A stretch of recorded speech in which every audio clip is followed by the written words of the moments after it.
एक बार जोर से नारा लगा दो तो बागड़ी में गगन मुट्ठी बीच के लाड़ो है दोनों हाथ खड़ा करो थे सारा का सारा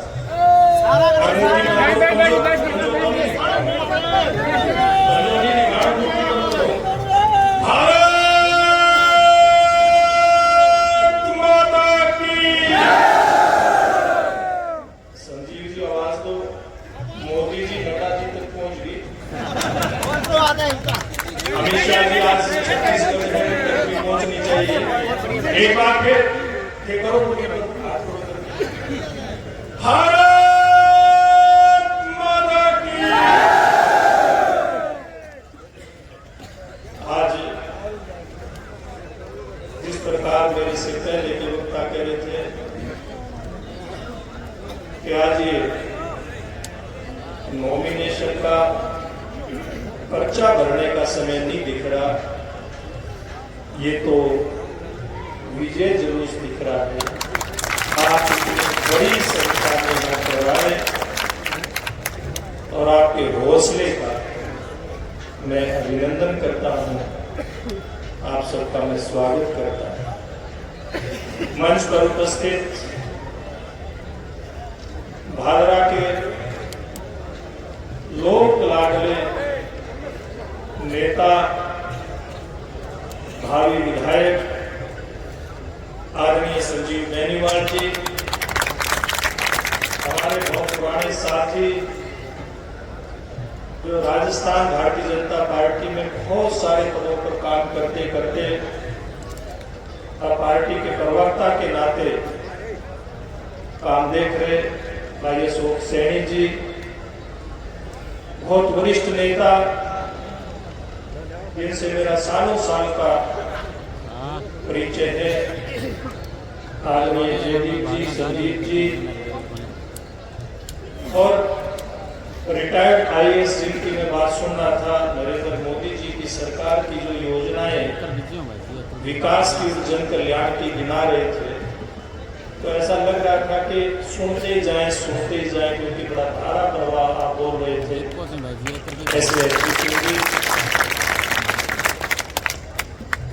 ब्लॉक समिति के चेयरमैन अनिल गोड़क जी और मंच पर बहुत सारे नेता बैठे हैं और मेरे से पहले जिन नेताओं ने जिन जिन के नाम लिए सारे मामले में सारे नाम लिए गए, कोई नाम प्रमुख रह गया हो तो मैं माफी भी चाहूंगा। हमारी एक टीम यहाँ पर सुखविंदर सिंह मांडी जो पूर्व हमारे विधायक हैं, हमारे नौजवान साथी, किसान मोर्चा के हरियाणा के अध्यक्ष, ये पूरी टीम टोली के साथ यहाँ पर उपस्थित हैं। हमारे कैथल जिला के प्रभारी पूर्व जिला अध्यक्ष फतेहाबाद वेद फुला जी हमारे साथ उपस्थित हैं। सुभाष कीचड़ जी जो जिला परिषद के चेयरमैन हैं, फतेहाबाद चेयरमैन प्रतिनिधि हैं फतेहाबाद के, इनकी पत्नी सुमन कीचड़ वहाँ पर चेयरपर्सन है। ऐसे सब साथियों की टीम यहाँ पर उपस्थित है। उपस्थित मातृशक्ति, बुजुर्गों और ऐसे बहुत ही कर्मठ नौजवान साथियों जो यहाँ इस चुनाव के अंदर जीत सुनिश्चित करने के लिए उपस्थित मुझे यहाँ पर दिखाई देते हैं, ऐसे सब नौजवान क्रांतिकारी साथियों को और आप सबको मेरी बहुत बहुत राम राम, बहुत बहुत आप सबका अभिनंदन। मैं संजीव जी बहुत साल से भारतीय जनता पार्टी में सक्रिय और आपके भादरा से भी बहुत पुराना रिश्ता है, आना जाना रिश्तेदारियों के नाते। हरियाणा में और राजस्थान के अंदर भारतीय जनता पार्टी की सरकार में आने का क्रम बड़ा अलग लग रहा है। यहाँ पर भारतीय जनता पार्टी का उदय काफी पहले हुआ। आदरणीय भैरव सिंह जी शेखावत के नेतृत्व में भारतीय जनता पार्टी जनसंघ के समय से लेकर के लगातार संघर्ष करती रही थी और उसके बाद यहाँ चौधरी लालचंद यूपी और बहुत सारे ऐसे भारतीय जनता पार्टी के नेता रहे जो लगातार जीत करके जाते हैं। और जब हरियाणा के अंदर भारतीय जनता पार्टी खड़ी हुई, इस क्षेत्र में भी खड़ी हुई, तो एक बार कहते थे कि भाई तो भारतीय जनता पार्टी तो ये बड़े बड़े पूंजीपतियों की पार्टी। मैं आप लोगों से पूछना चाहता हूं जब मैं पूर्व के वक्ताओं को सुन रहा था, एसपी सिंह जी को सुन रहा था, तो किसी को लगता था कि की पार्टी ये किसान की पार्टी है, मजदूर की पार्टी है, ये व्यापारी की पार्टी है, कर्मचारी की पार्टी है। ये बड़ा इस प्रकार का बेहुदा प्रचार भारतीय जनता पार्टी के बारे में किया जा रहा था। और एक बात और की जा रही थी कि भाई तो बड़े लोगों की पार्टी समझो ना, बोलो मानस क्या करता है कि भारतीय जनता पार्टी को बोले मानस। मैं आपसे पूछना चाहता हूं कि भारतीय जनता पार्टी का जो शीर्ष नेतृत्व, चाहे अटल बिहारी वाजपेयी जी की बात करें, जिन्होंने पूरी दुनिया में ललकार भरते हुए और एक संदेश दिया था, आपके राजस्थान के पोखरण के अंदर परमाणु बम का परीक्षण करके पूरी दुनिया को बता दिया था कि भारतीय जनता पार्टी और भारत कमजोर नहीं है।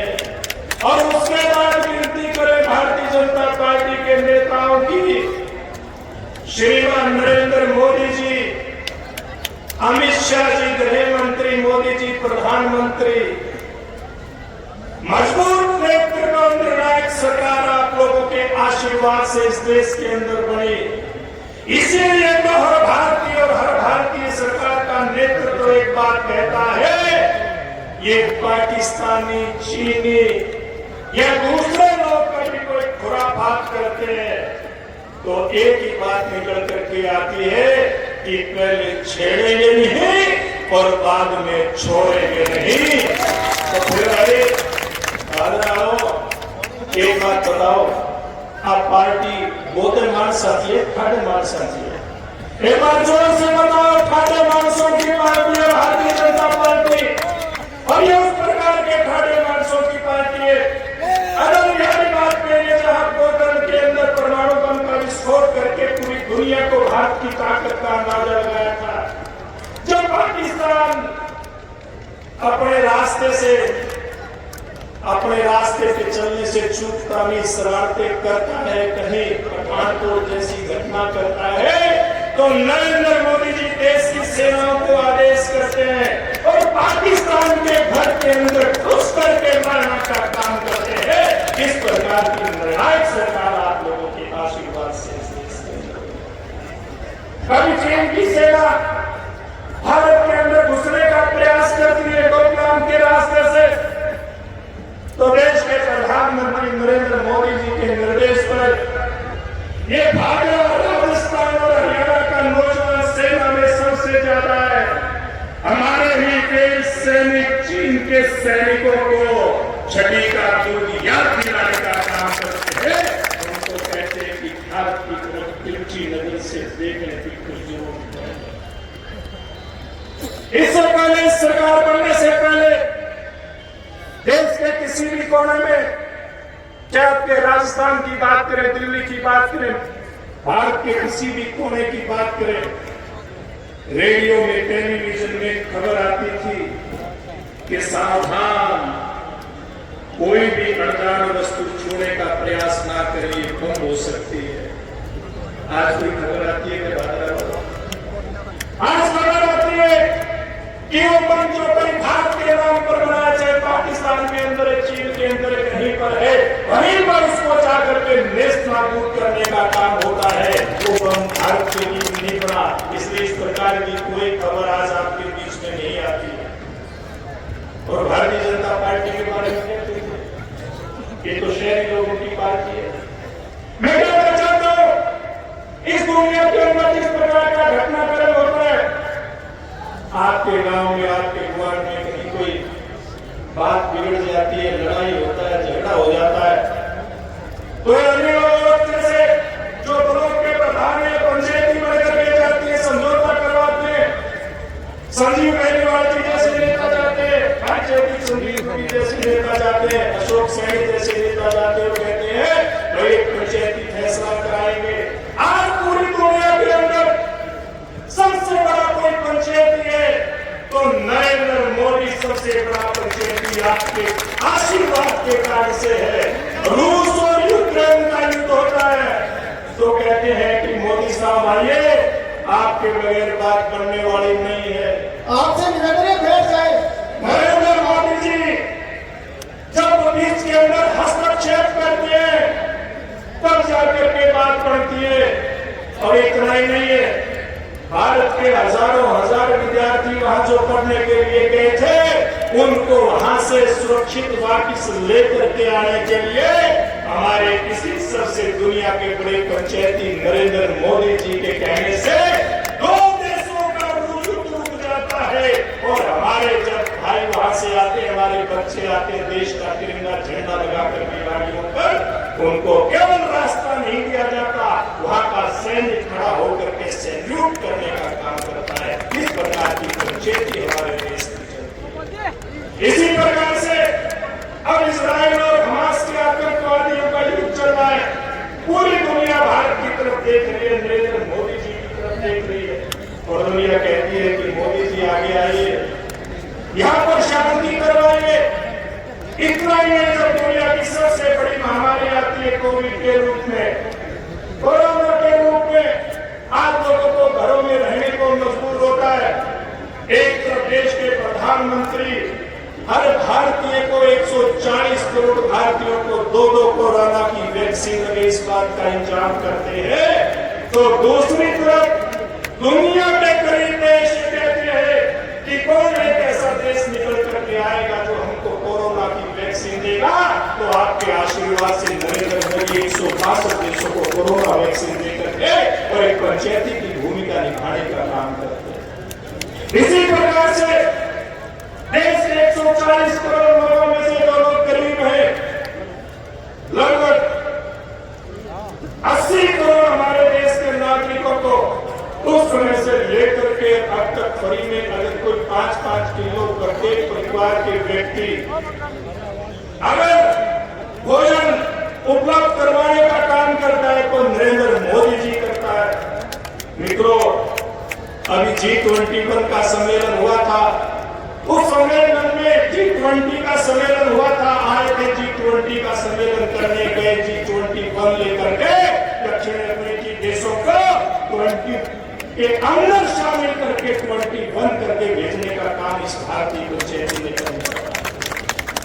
और भाई, अगर इसी प्रकार की सरकार राजस्थान के अंदर बनाओगे तो मैं दावे के साथ कहता हूं कि कल ये देश का प्रधानमंत्री कहता था कि मैं 1 रुपया आपके बीच में विकास के लिए भेजता हूं तो केवल 15 पैसे लगते हैं।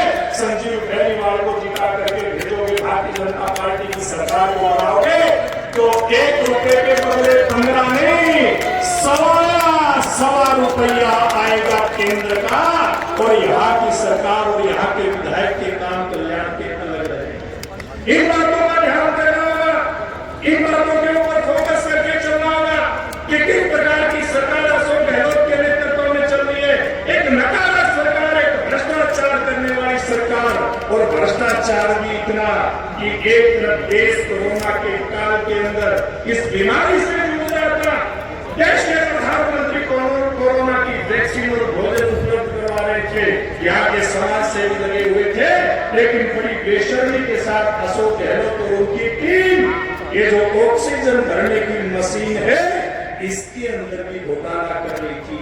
खान का घोटाला इस समय में हो रहा था और कितने घोटालों की बात करें, गिनती से बाहर है। अगर घोटालों की हम लोग बात करेंगे तो गिनती करते नहीं थकेंगे। मैं तो आप लोगों को एक बात कहना चाहता हूँ, ये मजबूत सरकार का असर राजस्थान के अंदर राष्ट्रीय नेतृत्व के कारण से तो जाता ही है, लेकिन राजस्थान में भी जब सरकार बनेगी और डबल इंजन की सरकार बनेगी तो निश्चित रूप से आप लोगों को उसका लाभ मिलेगा। इसके अंदर सरकार ने इनके भ्रष्टाचार को रोकने के लिए डायरेक्ट बेनिफिट की जितनी स्कीमें चलाई है वो स्कीमें और ज्यादा आप लोगों को लाभ दे सके, इस बात के लिए आप सब लोगों को काम करना है। और इसी प्रकार से अगर हम लोग चर्चा करें इस सरकार के कार्यकाल में अशोक गहलोत जी के नेतृत्व में किस प्रकार से बेरोजगारी चरम सीमा पर पहुंची, पेपर लीक के बारे में पूर्व में बताया गया, और कितने ही अन्य इस प्रकार के घोटालों के बारे में चर्चा होती है भाजपा की बड़ी सड़कों पर। मैं तो आप लोगों को ये हाथ जोड़ करके निवेदन करने के लिए आया हूँ कि 25 तारीख का दिन होगा और कमल चुनाव चिन्ह होगा और विजय का डंका बजेगा भाई संजीव बेनीवाल का। आप सब लोगों से मैं हाथ जोड़ करके अपील करते हुए कि 25 तारीख जब तक आप एक गांव एक ढाई में जा करके एक वोट जो हमारे पक्ष में भुगतनी है उसका भुगतान ना करवा ले, आपने चैन से नहीं बैठना। और जिस रिकॉर्ड और जीत की बात मेरे से पूर्व के वक्ता कर रहे थे, ऐसी रिकॉर्ड तो जीत भारतीय जनता पार्टी की करवा करके आप लोगों ने दम लिया है। इसी अपील के साथ मैं हरियाणा से आप सब लोगों से यही अनुरोध करने के लिए आया कि भारी मतों से भाई संजीव बेनीवाल जी को जिताकर जयपुर भेज दो। और पूर्व के वक्ताओं ने कहा है और मैं भी कहूंगा, हमारे भी ईश्वर की कृपा से आपके आशीर्वाद से बहुत सारे राजनीतिक संपर्क है, यहाँ बड़ी ताकत भाजपा के अंदर आए, इस बात का मिलकर के प्रयास करेंगे। आपका बहुत बहुत धन्यवाद।